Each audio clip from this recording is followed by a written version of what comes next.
राजा murder case में पत्नी सोनम गिरफ्तार कर ली गई है। अब कहा जा रहा है कि सोनम का राज नाम के एक शख्स के साथ अफेयर था। बड़ी खबर आप तक पहुंचा रहे हैं, खबर जानिए। अब इसके चलते सुपारी देकर राजा की हत्या करवाई गई थी, इस बात का खुलासा कर दिया गया है।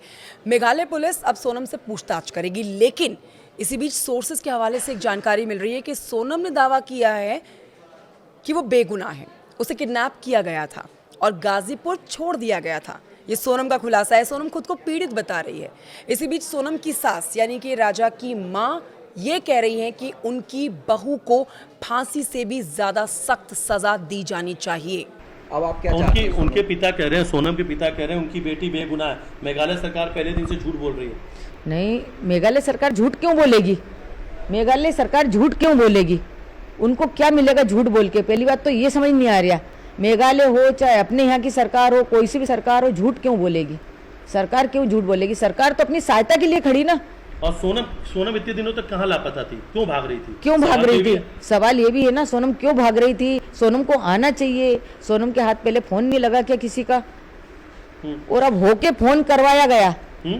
मतलब किसी लेडीज ने उसको फोन देके बात करवाई गई, तो ये ऐसा क्यों हुआ है कि मैं इस ढाबे पे हूँ और भैया से बात करी उसने कि भाई कोर्ट। कितना डर लगा था आपको उस वक्त में जब यहाँ से राजा सोनम के साथ जा रहा था? आपने कहा कि एक माँ होने के नाते कुछ खतरे का एहसास हुआ था। खतरे का एहसास हुआ था ना, मेरे को गले में चेन देख के खतरे का एहसास हुआ था कि कुछ खतरा मंडरा रहा है। तो तूने चेन क्यों पहन के गया? तो उसने यही बोला कि मेरे को सोनम ने बोला था। सोनम ने बोला? क्या कहा था सोनम ने? सोनम ने बोला था चेन पहन के आना। तो उसने यहाँ से तो रख के ले गया है और वहाँ जाके उसने एयरपोर्ट पे जाके पहन ली कि रास्ता में पहनी, ये भी नहीं पता। और यहाँ से पहनी थी तो कॉलर बंद करके गया था, क्या गया था? वो एयरपोर्ट की फोटो दिखी ना, वो भी कोई संकेत ही होगा कि एयरपोर्ट की मेरे को फोटो दिखी, वो भी संकेत होगा। तो मैंने उसको तुरंत फोन लगाया कि बेटा तुमने चेन क्यों पहनी? तो बोले मम्मी सोनम ने बोला था। फिर मैंने सोनम को फोन लगाया कि उसको चेन पहनने का क्यों बोला? तो सोनम ने मेरे से ये कि बोला मम्मी जब मैं कुछ पहन के नहीं आई तो मैं उनको क्यों पहनाऊंगी, मैं खुद पहन के नहीं आई कुछ। और सोनम हमारे घर की बहू थी तो बिजासन उसमें क्यों रखी? उसने सूटकेस में बिजासन क्यों मिली? हमारी कुलदेवी तो वही थी है। उनकी मम्मी हमसे बोलती जाओ कुलदेवी की वहां नाक रगड़ के। हमको तो ये चीज का नॉलेज था नहीं। हमने तो समाज की वजह से शादी करी थी ना। दूसरी समाज में करते तो अपने ये कदम उठता तो भी मानते। अब जब समाज पे से विश्वास हटाया, कितनी बड़ी बात है। आपकी बहू पर हत्या का आरोप है, वो भी आपके ही बेटे का, उनके ही पति का। कितनी बड़ी बात है ये। पहली बात तो मेरे को यही समझ नहीं आ रहा कि सोनम ने ऐसा करा तो क्यों करा? सोनम को राजा पसंद नहीं था तो सोनम को मना कर देना था। एक बार आ गई थी, कोई दिक्कत नहीं। माँ बाप की खुशी उसने देखना चाहता कि माँ बाप को शादी अच्छे से करना, सब कुछ अच्छे से हो गया। तो अभी तो तुम्हारे घर थी, मेरा बेटा मेरे घर था। घूमने की प्लानिंग क्यों बनाना था? उनको जाना था तो वैसी चली जाती ना। मेरे छोरे को ये क्यों करके गई? अगर 20 मई को ये लोग घूमने के लिए गए थे, 20 मई को घूमने के लिए गए थे और 20 मई को घूमने के लिए गए थे।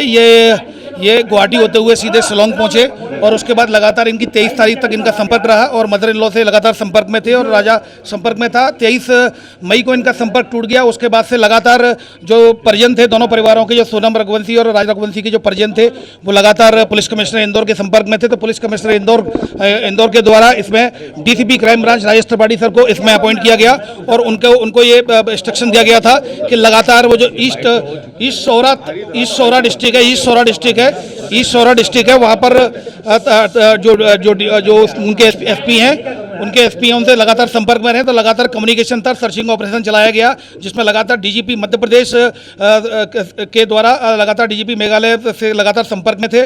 Senior officer Indore police commissionerate के संपर्क में थे, तभी लगातार रेस्क्यू ऑपरेशन चलाया गया था। और 2 जून को डेड बॉडी मिली, श्री राजा रघुवंशी की डेड बॉडी मिली। यहाँ पे थी आप लोगों के साथ सर्च करने? ये जैसा कि मैंने बताया, कल रात्रि में सूचना मिली थी और मेघालय पुलिस ने यहाँ इंदौर पुलिस से कमिश्नरेट में सीनियर ऑफिसर से संपर्क किया गया। तो यहाँ संपर्क ऑपरेशन एक DCP crime branch Rajesh Tripathi sir के द्वारा लगातार इसमें एक ऑपरेशन चलाया गया रात्रि में। और मतलब ये जो 8 और 9 की रात्रि में ये कंबाइंड ऑपरेशन चला था, जो मेघालय शिलोंग पुलिस और जो इंदौर पुलिस कमिश्नरेट के जो ऑफिसर्स के द्वारा लगातार अभियान चलाया गया, जिसमें कि 3 लोगों को राउंड अप किया गया है।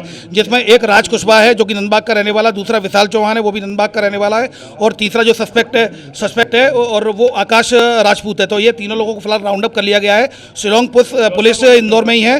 चौथा आनंद है जो कि अभी फरार है। अभी उसको भी आनंद यही का इंदौर का ये आनंद इंदौर का ही है। और अभी इसमें फिलहाल चौथे जो सस्पेक्ट है उसके लिए भी लगातार इंदौर पुलिस जो जितना भी जो सहयोग है वो शिलोंग पुलिस को लगातार कर रही है। शिलोंग पुलिस वर्तमान में इंदौर में ही है। उनके द्वारा तीनों जो आरोपी हिरासत में लिए गए थे उनको दे दिया गया है। वो उनकी